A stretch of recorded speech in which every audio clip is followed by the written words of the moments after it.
we've decided to do with this council is use our land, put it on the table and try to provide not only affordable social housing, which really matters, but also market rented housing that's secure for local people.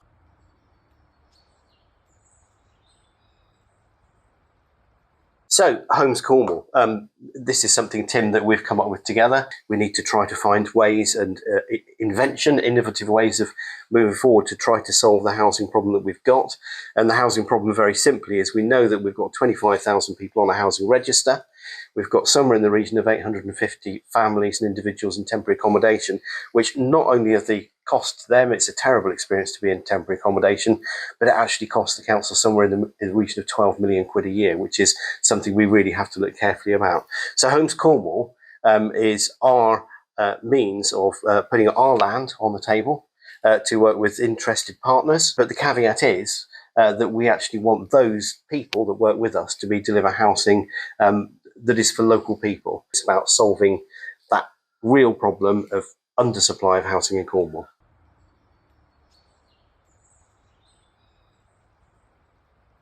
When we first looked at this about 5 years ago, we thought there was a housing emergency, and you said that because so many people were losing their private rented homes. People living in Cornwall basically forced to leave their homes, which were then being turned into holiday lets, second homes, Airbnb. So we've had this huge collapse in private rented property. And what we've decided to do with this council is use our land, put it on the table and try to provide not only affordable social housing, which really matters, but also market rented housing that's secure for local people. And we're doing that using the model set by our own housing company, Trevet. But to give some numbers on this, we are talking about a programme of 4,000 homes on around 400 acres of our land. And if you include the big Langgarth development at the edge of Truro, that goes up to 8,000 homes, 800 acres. So it's at scale. And we're being very serious about this. We've got the backing of the Cabinet, and we're putting local Cornish people first.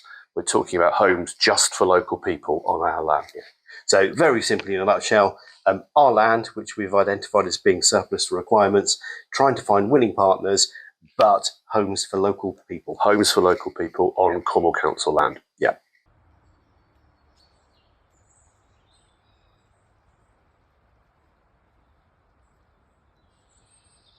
When people say, oh, you know, concreting over Cornwall, just to put it in perspective, that really isn't the case. We're talking about this programme. I think it's 0.001% of land in Cornwall will be used to provide these 8,000 homes, and it's only 4% of the land that the council itself owns. So from a scale point of view, come on, it's not concreting over Cornwall. It's trying to find homes for people with kids who really need to be able to go to school locally and not be shipped off because they're living in temporary accommodation. And Tim, I think some of these sites are actually already brownfield sites, and some of them already have planning permission on. So it's not a question, exactly as you say, of concrete over Cornwall. And this might be a silly point to make, but every home was built on what once was a green field. So I think really we need to look at, as you said before, providing homes for people in Cornwall, but in a sensible and measured way, and making sure we make the absolute best of our assets. Yeah, and I'd add to that and say that, you know, we're most thinking of local people and their need for a home of their own. Yeah. We're not so much thinking about people who are already well housed and don't want someone living nearby them. That NIMBY thing is not us. We don't think that is a fair enough way to respond to the experience of the families who've been through this hell, losing their homes and having to live in temporary accommodation and go to work or school many, many miles away. We're trying to reduce that substantially.